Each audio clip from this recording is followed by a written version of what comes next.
കടലിൽ മുഴുവൻ മഞ്ഞുമലകൾ ഇങ്ങനെ ഒഴുകി നടക്കും. ഇലുലിസാത്തിൽ നിന്ന് പുറപ്പെട്ട ഒരു ഐസ്ബർഗാണ് പണ്ട് ടൈറ്റാനിക്കിനെ മുക്കിയത്. അത്രയും വലിയ ഹ്യൂജായിട്ടുള്ള ഐസ്ബർഗുകൾ ഒഴുകി നടക്കുന്ന അതിമനോഹരമായിട്ടുള്ള സ്ഥലമാണ്.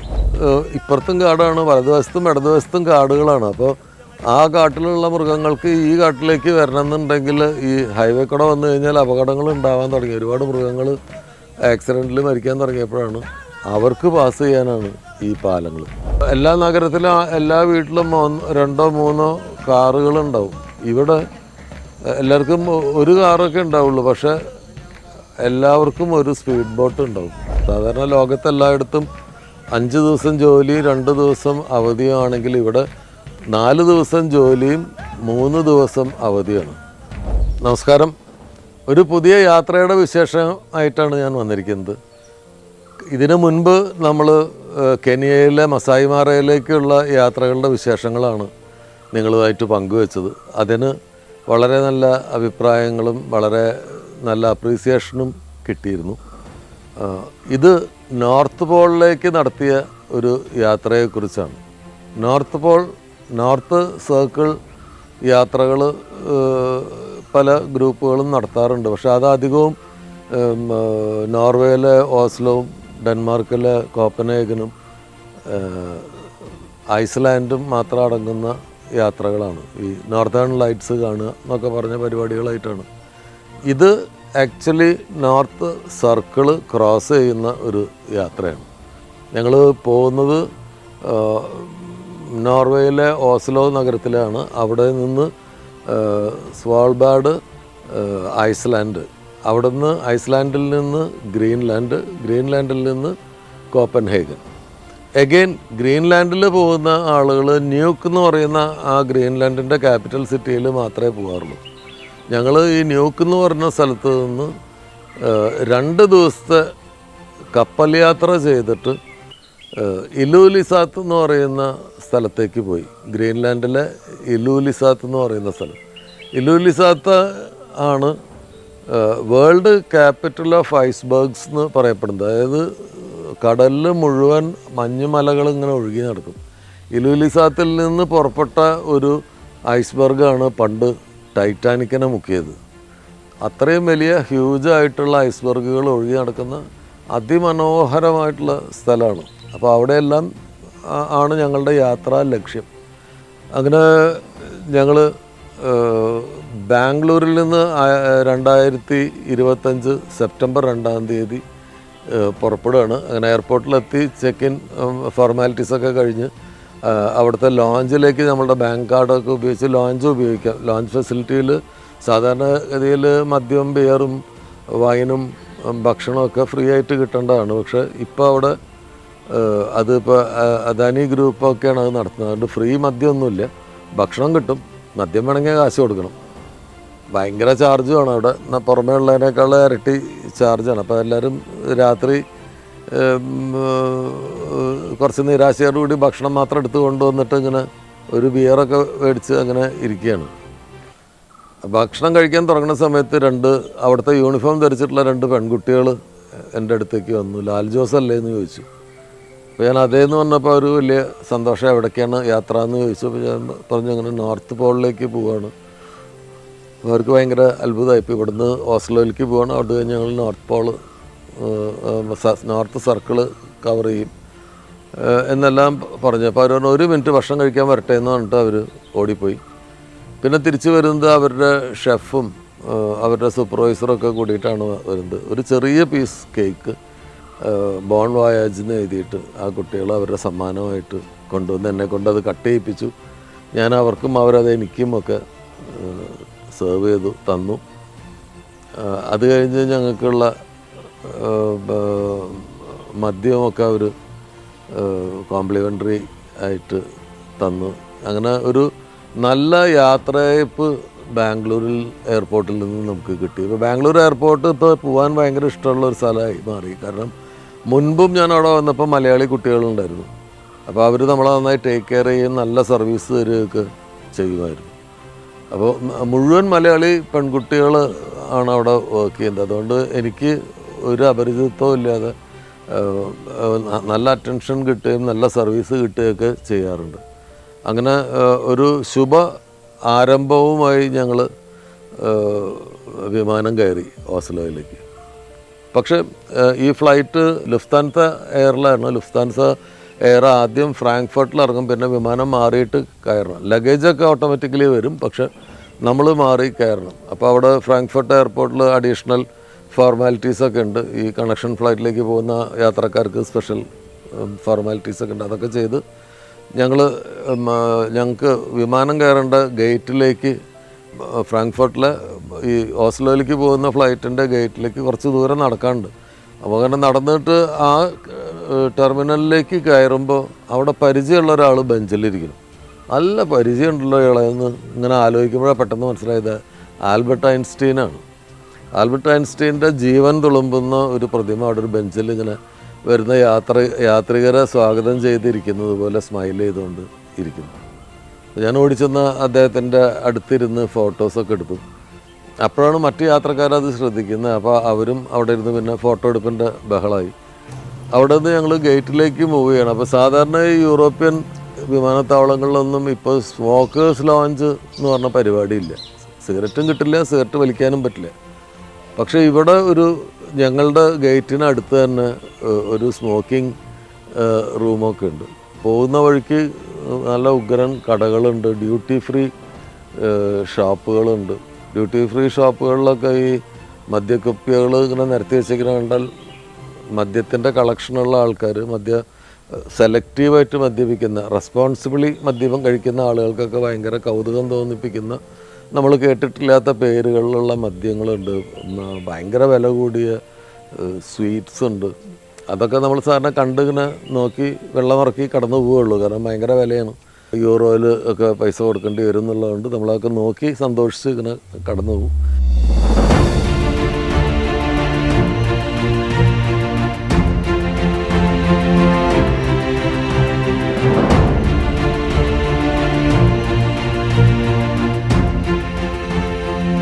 ഈ എയർപോർട്ടുകളുടെ ഏറ്റവും വലിയ സന്തോഷം എന്ന് പറയുന്നത് ഈ പല രാജ്യങ്ങളിൽ നിന്നുള്ള, പല കോണ്ടിനെൻസിൽ നിന്നുള്ള യാത്രികരെ നമുക്ക് കാണാൻ പറ്റും. പല എക്സ്പ്രഷനുള്ള ആൾക്കാർ, പല മുഖങ്ങളിൽ ആൾക്കാർ, പല നിറത്തിലും രൂപത്തിലുമുള്ള ആളുകൾ.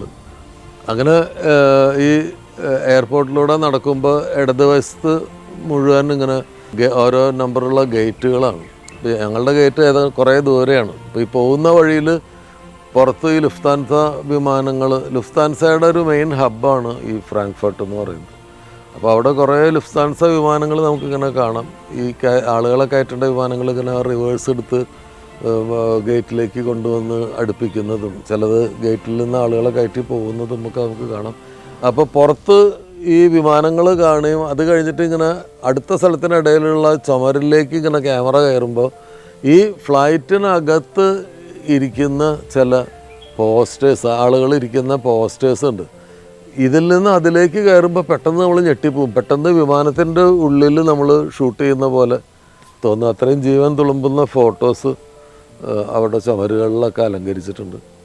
ഈ ഫ്രാങ്ക്ഫർട്ട് എയർപോർട്ടിനോട് എനിക്കൊരു ചെറിയ മാനസിക അടുപ്പമുണ്ട്. കാരണം ഞാൻ ഇതിനു മുമ്പ് 2-3 തവണ ലുഫ്താൻസയിൽ ട്രാവൽ ചെയ്തപ്പോൾ ഈ ഫ്രാങ്ക്ഫർട്ടിൽ ഇറങ്ങിയിട്ടാണ് യാത്ര കണ്ടിന്യൂ ചെയ്തത്. അപ്പോൾ 2-3 മണിക്കൂർ ഈ എയർപോർട്ടിൽ അന്നൊക്കെ ചിലവഴിച്ചിട്ടുണ്ട്. ഇന്നും 3 മണിക്കൂറോളം ഞങ്ങൾ ഈ എയർപോർട്ടിലുണ്ട്.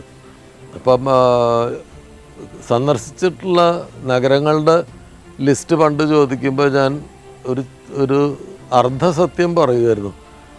ഫ്രാങ്ക്ഫർട്ട് പോയിട്ടുണ്ട് എന്നറിയാം. ഫ്രാങ്ക്ഫർട്ട് പോയിട്ടുണ്ട്, എയർപോർട്ടിന് പുറത്തേക്ക് പോയിട്ടില്ല. പക്ഷേ ജർമ്മനിയിൽ സന്ദർശിച്ചിട്ടുള്ള നഗരങ്ങളെക്കുറിച്ച് ചോദിക്കുമ്പോൾ ബെർലിൻ പറയുന്നതിനോടൊപ്പം ഞാൻ ഫ്രാങ്ക്ഫർട്ടും പറയും. പക്ഷേ ഞാൻ ബെർലിനിലാണ് പുറത്തിറങ്ങിയിട്ട് താമസിച്ചിട്ടുള്ളത്. ഫ്രാങ്ക്ഫർട്ടിൽ ഞാൻ പുറത്തിറങ്ങിയിട്ടില്ല. പക്ഷേ എന്നാലും ഫ്രാങ്ക്ഫർട്ട് ഞാൻ ലാൻഡ് ചെയ്തിട്ടുള്ളൊരു സ്ഥലമാണ്. അങ്ങനെ ഫ്രാങ്ക്ഫർട്ടിൽ നിന്ന് ഞങ്ങൾ അടുത്ത ഫ്ലൈറ്റിൻ്റെ ഗേറ്റിലേക്ക് പോകുന്ന വഴിയിൽ രസകരമായിട്ടുള്ള കുറേ കാര്യങ്ങൾ, ഈ നമുക്ക് പേ ചെയ്താൽ ഇരിക്കാവുന്ന, അതായത് സാധാരണ ലോഞ്ചുകളിലൊക്കെ കാണുന്ന ഒരു ഫെസിലിറ്റി ഉണ്ട്. അതായത് ഒരു കട്ടിൽ പോലെ കാല് നീട്ടിയിരിക്കാം, എന്നിട്ട് ആ കട്ടിലിൽ നിന്ന് ഇങ്ങനെ അനന്തൻ പാൽക്കടലിൽ കിടക്കുന്ന പോലെ കാല് നിവർത്തി വെച്ച് കിടന്ന് ഈ തലയുടെ പുറകിൽ കൂടെ തലയുടെ മീതെ ഇങ്ങനെ കുട പോലെയുള്ള ഒരു സാധനം. അതിൻ്റെ ഉള്ളിൽ പ്രത്യേകതരം ലൈറ്റ് ഉണ്ട്. ഈ ബെഡിന് ചെറിയ ഹീറ്ററുള്ളതാണ്. അപ്പോൾ ഈ തണുപ്പ് കാലത്തൊക്കെ അവിടെ അതിൻ്റെ ഉള്ളിൽ ഇരുന്ന് നിങ്ങൾക്ക് വായിക്കുക, നെറ്റിൽ ലാപ്ടോപ്പിൽ വർക്ക് ചെയ്യുകയൊക്കെ ചെയ്യാനുള്ള സൗകര്യമുണ്ട്. അതിനെന്താ പറയാമെന്ന് എനിക്കറിയില്ല. അത് അവിടെ ഉണ്ട്. പിന്നെ അത് കഴിഞ്ഞപ്പോൾ ലുഫ്താൻസ വിമാനത്തിൻ്റെ ഒരു ചെറിയ മോഡൽ, കുട്ടികൾക്ക് സ്റ്റെപ്പ് കയറിയിട്ട് ഉള്ളിൽ കയറിയിട്ട് മറ്റു വശത്തു കൂടെ ഉരുസി ഇറങ്ങാവുന്ന ഒരു സാധനം. അതിൽ 2-3 ഇന്ത്യൻ കുട്ടികളാണെന്ന് തോന്നിപ്പിക്കുന്ന രൂപത്തിലുള്ള കുട്ടികൾ അതിൽ കളിക്കുന്നതും ഞങ്ങൾ കണ്ടു. അത് കഴിഞ്ഞ് നേരെ ഗേറ്റിലേക്ക് വന്നു. ഗേറ്റിൽ നിന്ന് നേരെ വിമാനത്തിൽ കയറി ഇനി ഓസ്ലോയിലേക്ക്.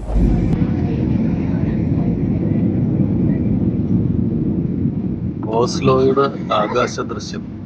ഓസ്ലോ, നോർവേയുടെ ഓസ്ലോയുടെ ആകാശ ദൃശ്യം. അങ്ങനെ ഫ്രാങ്ക്ഫർട്ടിൽ നിന്ന് പറന്നു പൊങ്ങിയ വിമാനം ഓസ്ലോ നഗരത്തിന് മീതെ പറക്കാൻ തുടങ്ങി. അപ്പം വിമാനത്തിൽ കൊണ്ട് താഴെയുള്ള ഓസ്ലോയുടെ വിഷ്വലുകൾ കിട്ടാൻ തുടങ്ങി. അപ്പോൾ ഓസ്ലോയെക്കുറിച്ച് ഞാൻ മനസ്സിൽ വിചാരിച്ചത്, ഞാൻ പണ്ട് ഓസ്ലോയിൽ ഒരു തവണ പോയിട്ടുണ്ട്. പക്ഷേ അന്ന് ഞങ്ങൾ പോയത് ലണ്ടനിലേക്ക്, കൊച്ചിയിൽ നിന്ന് ലണ്ടനിലേക്ക് ഉള്ള കാർ യാത്രാ മധ്യേ നോർവേയിലെ ഈ ഓസ്ലോ നഗരത്തിൽ നമ്മൾ ഇറങ്ങിയിട്ടുണ്ട്. പക്ഷെ അന്ന് ഇത്രയും ഡീറ്റെയിൽഡായിട്ടൊന്നും നമ്മൾ കണ്ടിട്ടില്ല. പോകുന്ന വഴിക്ക് കണ്ട കാഴ്ചകളല്ലാതെ ഹൈവേയിലൂടെ പോകുമ്പോൾ കാണുന്ന കാഴ്ചകൾ മാത്രമേ അന്ന് കണ്ടിട്ടുള്ളൂ. പക്ഷേ ഇതിപ്പോൾ നമ്മൾ ഓസ്ലോ നഗരത്തിലേക്ക് പോകണം. ഓസ്ലോ നഗരത്തിന് മുകളിൽ പറക്കുമ്പോൾ നമ്മൾ കാണുന്നത് നമ്മൾ വിചാരിക്കുന്ന പോലെ ഒരു ന്യൂയോർക്കോ അങ്ങനെ പോലെ അമ്പരചുംബികളായിട്ടുള്ള കെട്ടിടങ്ങളല്ല. നിറയെ കാടുകൾ കാണുന്നുണ്ട്. പൈൻ കാടുകൾ ധാരാളമായിട്ട് അവിടെ ഉണ്ട്.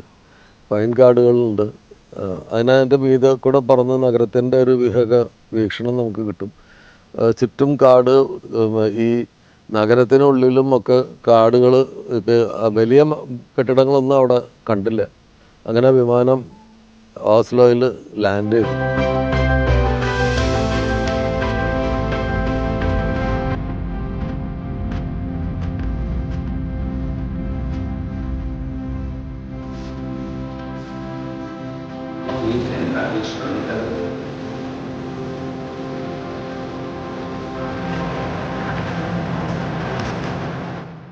എയർപോർട്ടിൽ നിന്ന് ഞങ്ങളെ കൊണ്ടുപോകാൻ വന്നിട്ടുള്ള ബസ്സും ഗൈഡും നമ്മളെ പുറത്തെത്തിച്ചു. ബസ്സിൽ കയറ്റി ഞങ്ങൾ ഈ ഓസ്ലോ എയർപോർട്ടിൽ നിന്ന് പുറപ്പെട്ടു. ഇനി 1 മണിക്കൂർ യാത്രയുണ്ട് ഹോട്ടലിലേക്ക്.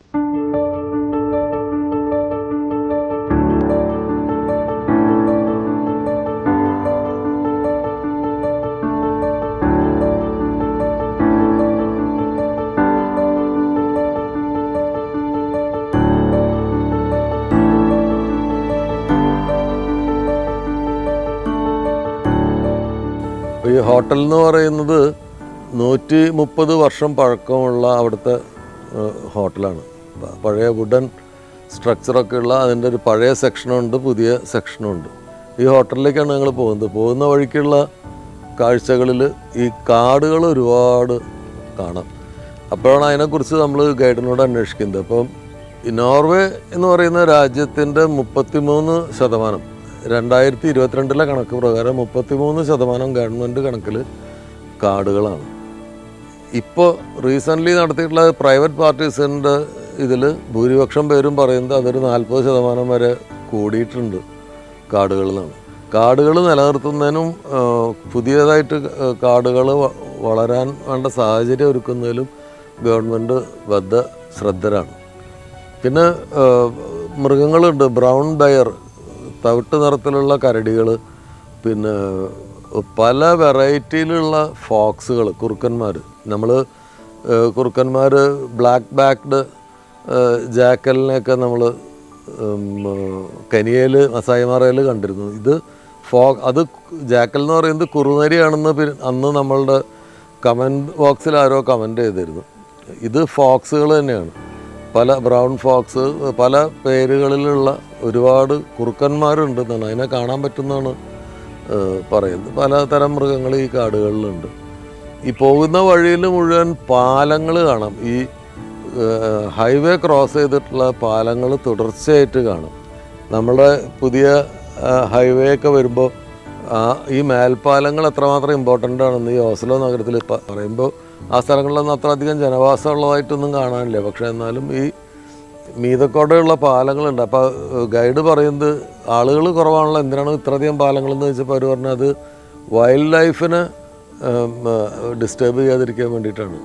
ഈ മൃഗങ്ങൾക്ക് ഇപ്പുറത്തും കാടാണ്, വലതുവശത്തും ഇടതുവശത്തും കാടുകളാണ്. അപ്പോൾ ആ കാട്ടിലുള്ള മൃഗങ്ങൾക്ക് ഈ കാട്ടിലേക്ക് വരണമെന്നുണ്ടെങ്കിൽ ഈ ഹൈവേ കൂടെ വന്നു കഴിഞ്ഞാൽ അപകടങ്ങൾ ഉണ്ടാവാൻ തുടങ്ങി. ഒരുപാട് മൃഗങ്ങൾ ആക്സിഡൻറ്റിൽ മരിക്കാൻ തുടങ്ങിയപ്പോഴാണ് അവർക്ക് പാസ് ചെയ്യാനാണ് ഈ പാലങ്ങൾ.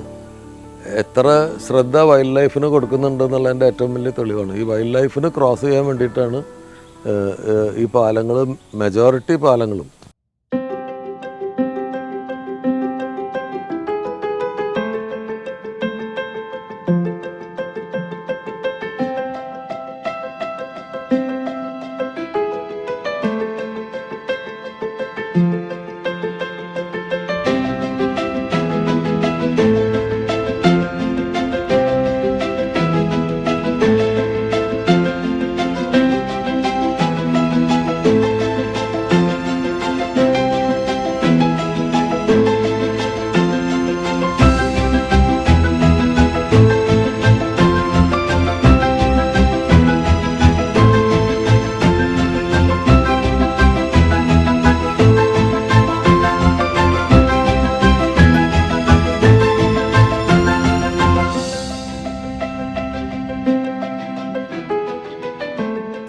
ഓസ്ലോ നഗരത്തിലേക്ക് അടുക്കും തോറും കെട്ടിടങ്ങളൊക്കെ കാണാൻ തുടങ്ങി. പക്ഷേ വലിയ ഹ്യൂജായിട്ടുള്ള ഹൈ റൈസ് ബിൽഡിങ്സ് ഒന്നുമില്ല. അതിനൊക്കെ അവിടെ എന്തോ റെസ്ട്രിക്ഷൻ ഉണ്ട്.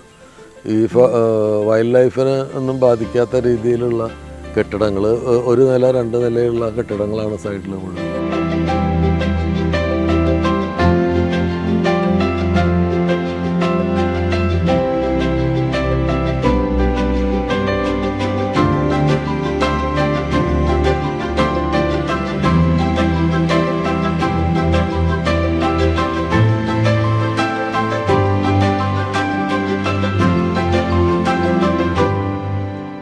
ഈ ഓസ്ലോ നഗരത്തിന് ഭയങ്കര പഴക്കമുണ്ട്. 1048 ഈ ഓസ്ലോ നഗരം സ്ഥാപിതമായത്. അന്ന് ഇതിൻ്റെ പേര് ഓസ്ലോ എന്നായിരുന്നു. പിന്നീട് തുടർന്ന് വന്ന ഭരിച്ച രാജവംശങ്ങൾ പല കാലങ്ങളിൽ ഈ നഗരത്തിൻ്റെ പേര് പല പേരുകളിലേക്ക് മാറ്റിയിട്ടുണ്ട്.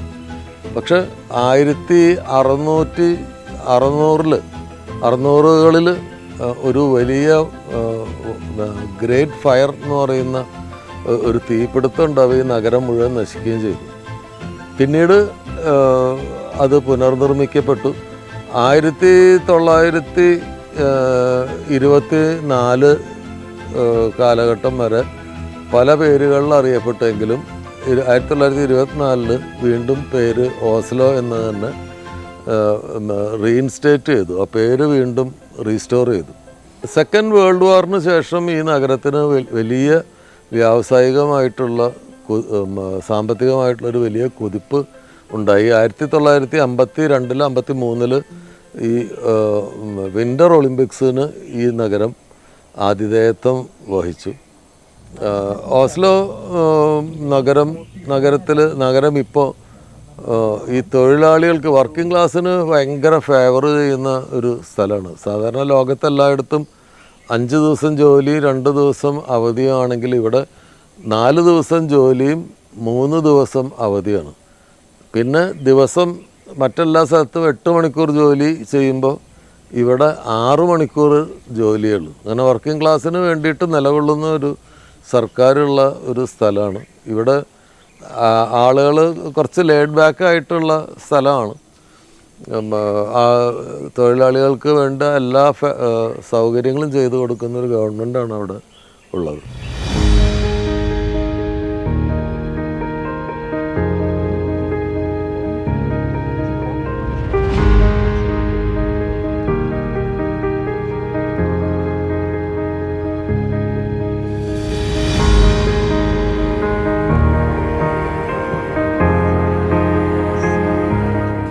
പോകുന്ന വഴിക്ക് ഒരു സ്കീ സെൻ്റർ ഉണ്ട്. അതിൻ്റെ ഒരു കോംപ്ലിക്കേറ്റഡ് പേരാണ് Holman colon national ski centre എന്ന് പറയുന്ന സ്ഥലം. ഈ ഹോട്ടലിലേക്ക് പോകുന്ന വഴിയിലാണ്. ഒരു ഡ്രാഗണിൻ്റെ ഷേപ്പിൽ നിൽക്കുന്ന ഇത് ഒരു 200 വർഷത്തോളം പഴക്കമുള്ളതാണെന്നാണ് പറയുന്നത്. 1000 ടണ്ണ് ഉരുക്ക് ഇതിൻ്റെ നിർമ്മാണത്തിന് ഉപയോഗിച്ചിട്ടുണ്ട്. ഇരുമ്പ് ഇതിന് വേണ്ടിയിട്ട് ഉപയോഗിച്ചിട്ടുണ്ട്. ഏതാണ്ട് 60 മീറ്റർ ഹൈറ്റ് ഉണ്ട്. നമുക്ക് കാണാം അങ്ങനെ ആകാശത്തേക്കാണത്. മഞ്ഞുകാലത്ത് ഇതിൽ മുഴുവൻ സ്നോ വന്ന് വീണ് നിറയുമ്പോൾ അതിൻ്റെ മീതെ കൂടെ സ്കീ ചെയ്യും. അപ്പോൾ ആകാശത്ത് നിന്ന് ഇങ്ങനെ പറന്ന് ആൾക്കാർ വരും. അത് കാണാനുള്ള ഗാലറി പോലെയുള്ള സ്ഥലം അതിൻ്റെ ചുറ്റും ഉണ്ടാക്കിയിട്ടുണ്ട്. പിന്നീട് 1952 വിൻ്റർ ഒളിമ്പിക്സ് ഒക്കെ നടന്നപ്പോൾ ഇതൊക്കെ ഒരു പ്രധാന വെന്യൂ ആയിരുന്നിരിക്കണം. ഞങ്ങൾ താമസിക്കുന്ന ഹോട്ടലിൻ്റെ പേര് സ്കാൻഡിക് ഹോൾമൻ കോളൻ പാർക്ക് എന്ന് പറയുന്ന ഹോട്ടലാണ്. ഈ ഹോട്ടൽ 130 വർഷം പഴക്കമുള്ളതാണ്. അത് അതിമനോഹരമായിട്ടുള്ള ഒരു ബിൽഡിങ്ങാണ്. ഒരു പീസ് ഓഫ് ആർട്ട് എന്ന് തന്നെ പറയാവുന്ന ഒരു ബിൽഡിങ്ങാണ്. അവിടെയാണ് നമ്മൾ താമസം അറേഞ്ച് ചെയ്തിരിക്കുന്നത്. വളരെ നേരത്തെ ബുക്ക് ചെയ്താലൊക്കെ അവിടെ കിട്ടുള്ളൂ. കാരണം എല്ലാ സഞ്ചാരികളും ആദ്യം പ്രിഫർ ചെയ്യുന്ന ഒരു ഹോട്ടലാണത്. ഈ ഓസ്ലോ നഗരം ഒരു ധാരാളം ഫ്യൂഡുകളാൽ സമ്പന്നമാണ്. ഫ്യൂഡുകൾ നിറഞ്ഞിട്ടുള്ളൊരു സ്ഥലമാണ്. ഫ്യൂഡ് എന്ന് പറയുന്നത് വളരെ വിശാലമായ തടാകങ്ങളെയാണ് ഫ്യൂഡ് എന്ന് പറയുന്നത്. അപ്പോൾ ഈ ഞങ്ങൾ താമസിച്ച ഹോട്ടലിൻ്റെ ഒരു വ്യൂവിൽ ഈ ഫ്യൂഡുണ്ട്. ഞങ്ങൾ ഡിന്നർ കഴിച്ചതിന് ശേഷം ഒരു 8 മണിക്കൊക്കെ ഈ ഹോട്ടലിൻ്റെ പുറത്തിറങ്ങുമ്പോഴും ആകാശത്ത് അന്തരീക്ഷത്തിൽ ലൈറ്റ് ഉണ്ട്. 8-8:30 വരെ, സമ്മർ ടൈം ആയതുകൊണ്ട് 8-8:30 വരെ ലൈറ്റ് ഉണ്ട്. മനോഹരമായ കാഴ്ചയാണ്. ഈ ഹോട്ടലിലേക്ക് വരുന്ന റോഡുകൾ ഹെയർ പിൻ ബെൻഡുകളൊക്കെ കയറിയിട്ട് ഒരു മലമുകളിലേക്കാണ് വരുന്നത്. ഇവിടെയൊക്കെ മഞ്ഞുകാലത്തെ സ്ഥിതി എന്തായിരിക്കുന്ന അപ്പോൾ വന്ന് നോക്കിയാൽ തന്നെ അറിയുള്ളൂ. ഇപ്പോൾ തന്നെ അവിടെ അത്യാവശ്യം തണുപ്പൊക്കെ ഉണ്ട്. പക്ഷേ വലിയ ജാക്കറ്റ്സ് കാര്യങ്ങളൊന്നും പുറത്തിറക്കേണ്ടി വന്നില്ല. അത്ര തണുപ്പില്ലായിരുന്നു. എന്നാലും ചെറിയ ജാക്കറ്റും കാര്യങ്ങളും വേണം. കാറ്റിനൊക്കെ നല്ല തണുപ്പുണ്ട്.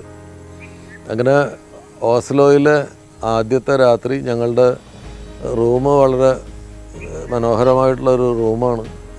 റൂമും ഈ ഹോട്ടലിൻ്റെ ഇൻറ്റീരിയറും ഈ റിസപ്ഷൻ ഏരിയയൊക്കെ അതിമനോഹരമായിട്ട് ഡെക്കറേറ്റ് ചെയ്തിട്ടുള്ള റിസപ്ഷനും കാര്യങ്ങളും.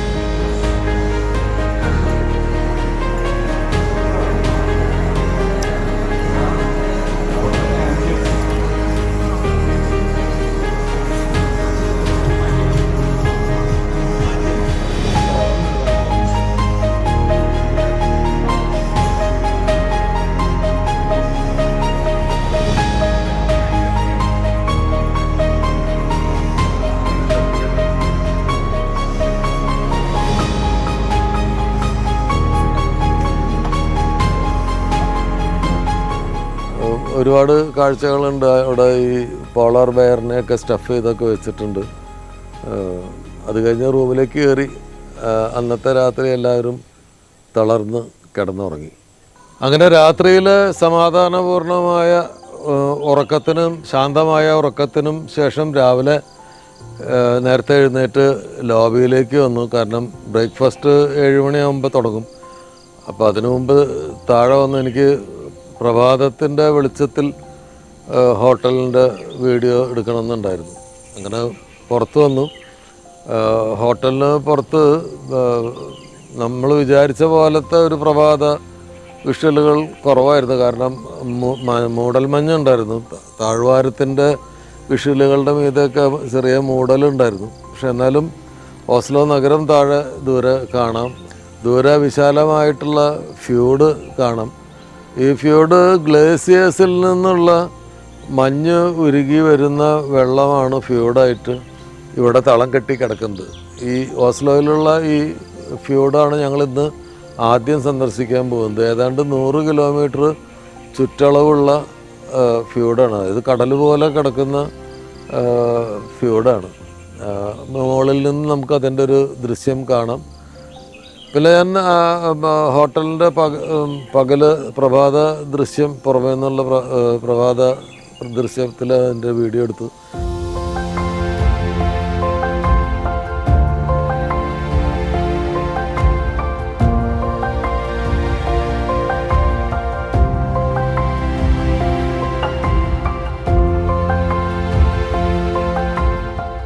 അകത്ത് കയറി, അകത്ത് ലോബി ഷൂട്ട് ചെയ്ത്. ലോബിയിൽ നമ്മൾ ഈ പിയാനോൻ്റെ ഒക്കെ പുറകിൽ ഉണ്ടാവുന്ന അടിയിൽ ഈ ഇത് കീസ് അമർത്തുമ്പോൾ വന്നിട്ട് ഇതിൽ തട്ടുന്ന ഇത് ഒരു പൈപ്പ്, ഫ്ലൂട്ട് പോലെയുള്ള പൈപ്പുകളിലാണ് ഇതിൻ്റെ ഈ കീ അമർത്തുമ്പോൾ ഇത് വന്ന് അടിക്കുന്നത്. അതുപോലത്തെ പൈപ്പ് നമ്മൾ ഈ യൂറോപ്പിലൊക്കെയുള്ള ചേർച്ചുകളിൽ, വലിയ ചേർച്ചുകളിൽ, പ്രാചീനമായ ചേർച്ചുകളിലൊക്കെ പോകുമ്പോൾ ഈ ചേർച്ച് ബെൽസിൻ്റെ സൗണ്ട് പുറപ്പെടുവിക്കുന്നത്, അതിനെ എൻലാർജ്, ഈ സൗണ്ടിനെ ആംപ്ലിഫൈ ചെയ്യുന്നത് ഈ വിൻ പൈപ്പുകളാണ്. വളരെ ഹ്യൂജായിട്ടുള്ള വിൻ പൈപ്പുകളുള്ള ചേർച്ച് ബെൽസും ഒക്കെ നമ്മൾ കണ്ടിട്ടുണ്ട്. അതുപോലത്തെ ആ മാതൃകയിലാണ് ഈ ഹോട്ടലിൻ്റെ ലോബി അലങ്കരിച്ചിരിക്കുന്നത്. നിറയെ അത്തരം പൈപ്പുകൾ വെച്ചിട്ടാണ്. പിന്നെ ഒരു ഹീറ്റിംഗ് ഏരിയ ഉണ്ട്. ഇപ്പോൾ അതിൻ്റെ അത്ര അത്യാവശ്യമില്ലെങ്കിലും സഞ്ചാരികളും ഈ ഗസ്റ്റുകളും അതിൻ്റെ ചുറ്റുമൊക്കെ അതിൻ്റെ ഒരു ചെറിയ ചൂടിൻ്റെ രസം അനുഭവിച്ചുകൊണ്ടിരിക്കുന്നുണ്ട്. അത് വിൻ്ററൊക്കെ ആകുമ്പോൾ അതിന് വളരെ പ്രാധാന്യം ഉണ്ടാവും. നല്ലോണം ചൂടാക്കാൻ അതിൻ്റെ ചിമ്മിനിയൊക്കെ പോകുന്നുണ്ട്. ഈ ലോബിയിലേക്ക് ഇറങ്ങി വരുന്ന ഒരു സ്പൈറൽ ലാഡർ ഉണ്ട്. ഈ ഫോട്ടോ എടുക്കുന്ന ആളുകൾക്ക്, യാത്രക്കാർ മുഴുവൻ ഇതിലൊക്കെ നിന്നിട്ട് ആദ്യ കാഴ്ചയ്ക്ക് ഉണ്ടാക്കാൻ കഴിയുന്ന ഒരു കൗതുകം ഉണ്ടല്ലോ, ആ കൗതുകത്തിൽ അതിൻ്റെ കൂടെയൊക്കെ അതിൽ കയറി നിന്നിട്ടൊക്കെ ഫോട്ടോസൊക്കെ വീഡിയോസൊക്കെ എടുക്കുന്നുണ്ടായിരുന്നു. പിന്നെ ഈ ലോബി മൊത്തത്തിൽ, ലോബിയിൽ തന്നെയാണ് മോർണിംഗ് ബ്രേക്ക്ഫാസ്റ്റ്. ആളുകൾ ബ്രേക്ക്ഫാസ്റ്റൊക്കെ കഴിച്ചു തുടങ്ങി. അങ്ങനെ ഞങ്ങൾ, അപ്പോൾ അതിനുള്ളിലേക്ക് ക്യാമറ ഷൂട്ട് ചെയ്യാൻ പാടില്ല എന്ന് പറഞ്ഞു. അപ്പോൾ അങ്ങനെ അതിനകത്ത് ഷൂട്ട് ചെയ്യാൻ പറ്റിയില്ല. ബ്രേക്ക്ഫാസ്റ്റ് കഴിഞ്ഞിട്ട് തിരിച്ച് സഹയാത്രികരോടൊപ്പം ഉണ്ണിയും നൗഷാദും ഉണ്ടായിരുന്നു ഇത്തവണ. വലിയ സഹായമാണ് അവർ രണ്ടുപേരുള്ളതുകൊണ്ട് യാത്ര ബോറടിക്കാതിരിക്കുന്നത്. പുതിയ പല സുഹൃത്തുക്കളെയും ഈ കിട്ടിയ ഈ അത്രയും നേരം കൊണ്ട് സൗഹൃദം ഉണ്ടാക്കിയെടുത്തിട്ടുള്ള ആളുകളൊക്കെ ഉണ്ട്. അവരൊക്കെ ആയിട്ട് ബ്രേക്ക്ഫാസ്റ്റ് കഴിഞ്ഞു. തിരിച്ച് റൂമിലേക്ക് പോകുമ്പോൾ ആ കോറിഡോറൊക്കെ ഞാൻ ഹോട്ടൽ കോറിഡോറൊക്കെ ഷൂട്ട് ചെയ്തു. വളരെ മനോഹരമാണ്. വുഡൻ പാനലിങ്സ് ഉള്ള വാളും ഒക്കെ ആയിട്ട് ആ കോറിഡോർ തന്നെ ഇങ്ങനെ നമുക്കൊരു സിനിമയൊക്കെ അവിടെ ഷൂട്ട് ചെയ്യാൻ തോന്നും. ആ ബിൽഡിങ്ങിൽ സിനിമയൊക്കെ ഷൂട്ട് ചെയ്ത് കഴിഞ്ഞാൽ അതിഗംഭീരമായിരിക്കും കാണാൻ. അതിൻ്റെ ഒരു ടോണും, മരത്തിൻ്റെ ടോണും, ആ കോറിഡോറിൻ്റെ നീളവും, ആ കോറിഡോറിൻ്റെ ഒരു ലൈറ്റിങ്ങും ഒക്കെ വെച്ചിട്ട് ഈ ഒരു ഷോർട്ട് ഫിലിമിൻ്റെ ഒരാഴ്ച അവിടെ താമസിച്ചിട്ട് 2 കഥാപാത്രങ്ങളൊക്കെ വെച്ചിട്ട് വേണമെങ്കിൽ ഒരു ഷോർട്ട് ഫിലിം അതിൻ്റെ ഉള്ളിൽ ഈ I-16 17 ഒക്കെ വേണമെങ്കിൽ ഷൂട്ട് ചെയ്തിട്ട് ഒരു ഷോർട്ട് ഫിലിമൊക്കെ ചെയ്യാം. അത്രയും ഭംഗിയുള്ള ഒരു ഹോട്ടലാണ്. അപ്പോൾ അത് കഴിഞ്ഞ് ഞങ്ങൾ ബ്രേക്ക്ഫാസ്റ്റ് സ്റ്റേഷൻ റൂമിൽ പോയി ഡ്രസ്സൊക്കെ മാറി തിരിച്ച് വന്നു. അപ്പോൾ ബസ് എന്തോ കുറച്ച് ഡിലേ വന്നു. അതുകൊണ്ട് നമുക്ക് കുറച്ച് സമയം കിട്ടി അവിടെ. ബസ്സിനെന്തോ ആദ്യം വന്ന ബസ് എന്തോ ബ്രേക്ക് ഫെയിലിയർ എന്തോ ആയിട്ട് തിരിച്ചു പോയിട്ട് വേറെ പകരമുള്ള ബസ് വരാനുള്ള ഒരു ഡിലേ. അവർ അതിൻ്റെ ക്ഷമാപണമൊക്കെ നടത്തി ഞങ്ങൾ നോർവേ ഓസ്ലോ സിറ്റി ടൂറിന് വേണ്ടിയിട്ട് ഇറങ്ങി. അപ്പോൾ തലേ ദിവസം ഞാൻ വലതുവശത്താണ് ഇരുന്നത്. അപ്പോൾ ബസ് കയറുമ്പോൾ ആ താഴ്വാരത്തിൻ്റെ സൈഡാണ് വിഷ്വലുകൾ കിട്ടിയത്. ഇന്ന് ഞാൻ റൈറ്റ് സൈഡിൽ തന്നെ ഇരുന്ന്, പക്ഷെ തിരിച്ചു പോകുമ്പോൾ ഓപ്പോസിറ്റ് സൈഡ് ഇന്നലെ കിട്ടാതിരുന്ന വിഷ്വലുകൾ ഇന്ന് കിട്ടി. പോകുന്ന വഴിക്ക് ഗൈഡ് ഈ ഇവിടുത്തെ ഈ നഗരത്തിൻ്റെ പ്രത്യേകതകളെക്കുറിച്ചും ഈ ഫ്യൂഡിൻ്റെ പ്രത്യേകതയെ കുറിച്ചൊക്കെ സഞ്ചാരികൾക്ക് പറഞ്ഞു കൊടുക്കുന്നുണ്ടായിരുന്നു. And you see through the windows our national costumes called Vilna. There are more than 240 costumes for ladies, original costumes, and more than 70 for men. ഈ കുന്ന് ഒരു മലയുടെ മീതെയാണല്ലോ ഈ ഹോട്ടൽ. മല ഇറങ്ങി അതിൻ്റെ വിഷ്വലുകളൊക്കെ കണ്ട് താഴേക്ക് ചെല്ലുമ്പോൾ ഈ ഫ്യൂഡിൻ്റെ സൈഡിലേക്ക് എത്തുമ്പോൾ ഒരു അസാമാന്യമായ കാഴ്ചയുണ്ട്. അതായത് ആയിരക്കണക്കിന് സ്പീഡ് ബോട്ടുകൾ ഇങ്ങനെ ആ ഫ്യൂഡിൽ പാർക്ക് ചെയ്തിരിക്കുകയാണ്. ആയിരക്കണക്കിനാണ്. അപ്പോൾ ഗൈഡ് പറയുന്നത് എല്ലാ നഗരത്തിലും എല്ലാ വീട്ടിലും 2-3 കാറുകളുണ്ടാവും. ഇവിടെ എല്ലാവർക്കും ഒരു കാറൊക്കെ ഉണ്ടാവുള്ളൂ, പക്ഷേ എല്ലാവർക്കും ഒരു സ്പീഡ് ബോട്ട് ഉണ്ടാവും. അവർ ഈ ഫ്യൂഡിൽ ബോട്ട് ഓടിച്ച് നടക്കാനും ബോട്ട് സവാരി നടത്താനും എല്ലാ ആളുകൾക്കും ഒരു ബോട്ടുണ്ട്. അപ്പോൾ എത്ര ഫാമിലീസ് ഇവിടെ ഉണ്ടോ അത്രയും ബോട്ടുകളും ഇവിടെ. അപ്പോൾ ആയിരക്കണക്കിന് ബോട്ടുകൾ ഇങ്ങനെ നിരത്തി ഈ മിനിയേച്ചർ ഇങ്ങനെ അടുക്കി വെച്ചതുപോലെ ഈ ഫ്യൂഡിൽ ഇങ്ങനെ നിരന്ന് കിടക്കുന്നുള്ള ഒരു ഭയങ്കര കാഴ്ചയാണ്. ആ കാഴ്ചയൊക്കെ കണ്ട് ഇനി ഞങ്ങൾ ആ ഫ്യൂഡിൽ ഉള്ള ഒരു ക്രൂയിസിനാണ് പോകുന്നത്. ആ ക്രൂയിസ് വിശേഷങ്ങളും ഓസ്ലോ നഗരത്തിൻ്റെ കാഴ്ചകളും അടുത്ത എപ്പിസോഡിൽ.